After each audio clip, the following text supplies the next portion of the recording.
What if I told you that managing your money doesn't have to be complicated? No spreadsheets, no financial degree required.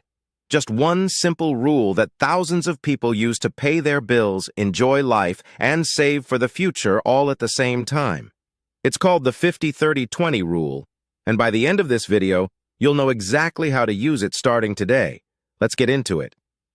The 50-30-20 rule is a budgeting framework that divides your after-tax income into three categories: needs, wants, and savings. The numbers are percentages. 50% of your income goes to needs, 30% goes to wants, and 20% goes to savings and debt repayment. That's it. Simple, right?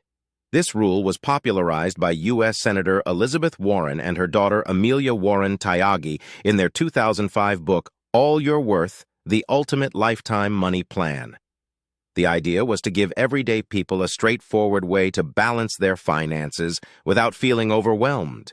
And honestly, it works because it gives you permission to spend on the things you enjoy while still building a financial safety net. Before we break down each category, there is one important thing to remember.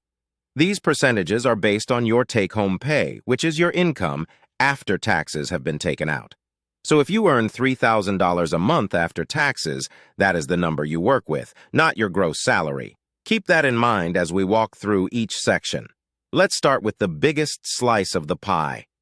50% for needs. So if you take home $3,000 a month, that means $1,500 is earmarked for your needs. But what counts as a need?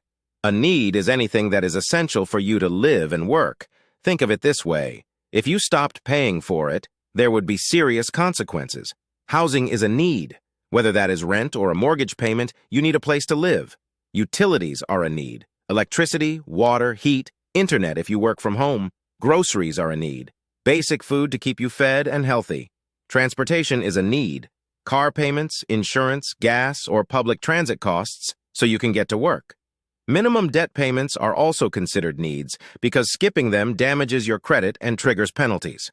Health insurance and essential medications fall into this category too. Here is where a lot of people run into trouble. If your needs are consistently eating up more than 50% of your income, that is a signal. It could mean your housing costs are too high, your car payment is stretching you thin, or your overall income needs to grow. If this sounds familiar, don't panic. Recognizing the problem is step one. You may need to look at ways to reduce fixed costs over time or increase your income on the side. The 50% category is your foundation, and keeping it under control gives the rest of the budget room to breathe. Now here is the category people love to talk about. 30% for wants. Using our example of $3,000 in take-home pay, that gives you $900 a month to spend on things that make life enjoyable. And yes, you are allowed to enjoy your money. That is not a mistake. That is the plan. Wants are the things you choose to spend money on but could technically live without. Dining out at restaurants, streaming subscriptions like Netflix or Spotify, a gym membership, new clothes beyond basic necessities, hobbies, video games, concerts, vacations, that morning coffee shop habit. These are all wants. Now, this is where a lot of budgeting plans fall apart.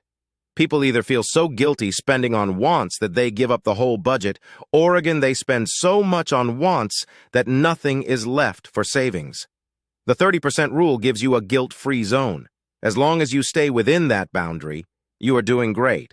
One helpful tip: track your want spending for just 1 week without changing anything. Most people are genuinely surprised by what they find. Subscriptions they forgot about. Takeout adding up faster than expected, impulse purchases here and there. Seeing those numbers in black and white makes it much easier to make intentional choices. The goal is not to cut out all fun. The goal is to be intentional about the fun you choose. This is the category that changes your future. 20% for savings and debt repayment. Back to our example, that is $600 a month going toward building wealth and financial security. This category covers a few different things. First, emergency savings. If you do not have at least 3 to 6 months of expenses saved up, this is priority number 1. An emergency fund is what keeps a surprise car repair or unexpected medical bill from becoming a financial disaster. Second, retirement contributions. If your employer offers a 401k match, try to contribute at least enough to get that full match. It is free money that adds up significantly over time. Third, investing. Whether through a Roth IRA, index funds, or other investment vehicles, putting money to work for your future is one of the most powerful financial moves you can make. Fourth, extra debt payments. If you have high-interest debt like credit cards, throwing extra money at that debt beyond the minimum payment is essentially earning a guaranteed return equal to your interest rate. That is often a better short-term move than investing until the high-interest debt is gone. A simple order of priority: build a small starter emergency fund of about $1,000 first, then tackle high-interest debt, then build your full emergency fund, then ramp up retirement and investment contributions. 20% is a meaningful number. Even if you cannot hit it right away, work toward it progressively. Even starting at 10% and increasing by 1 or 2% every few months builds incredible momentum. Okay, so how do you actually put this into practice? Let's walk through a quick real-life example together. Imagine your monthly take-home pay is $4,000. Here is how the rule breaks down.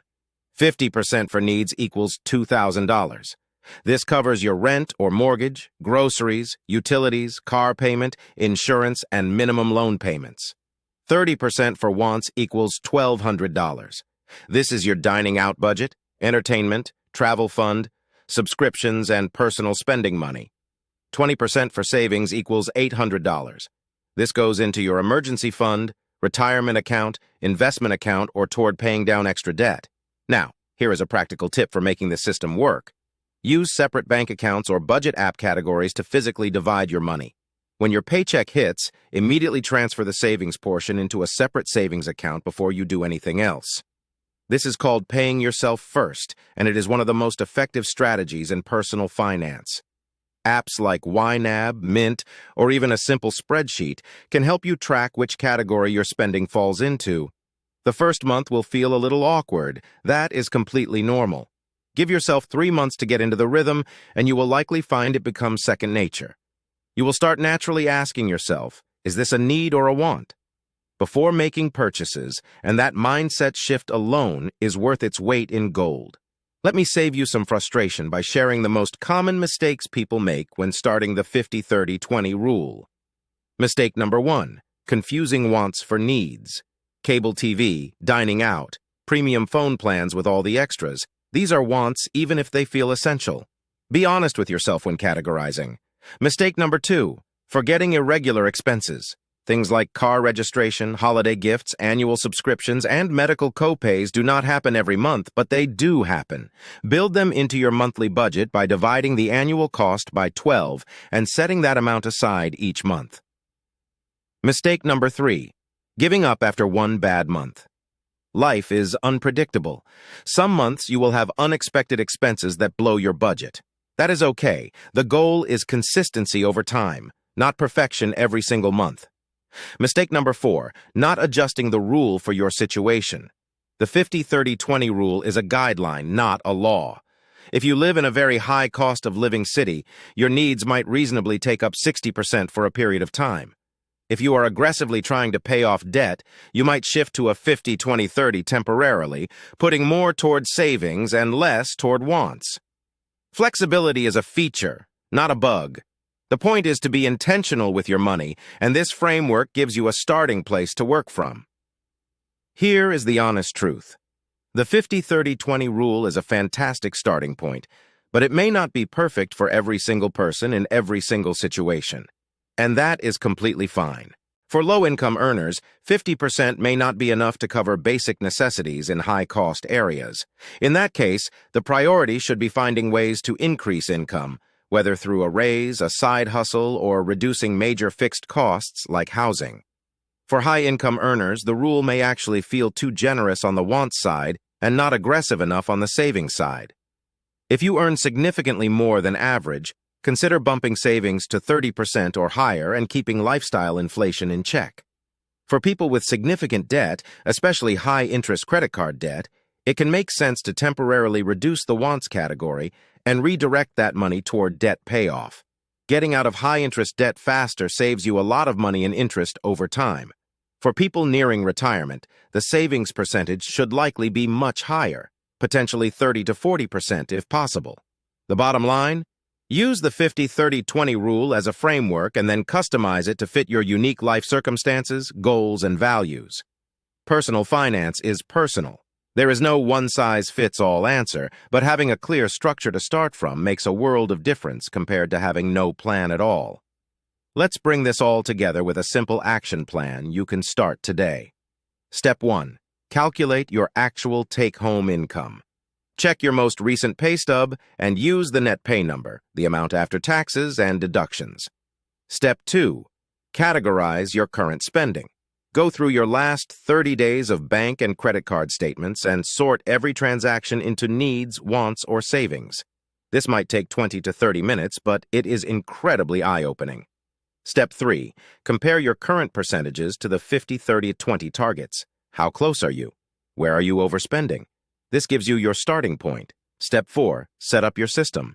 Open a separate savings account if you do not already have one. Set up automatic transfers on payday.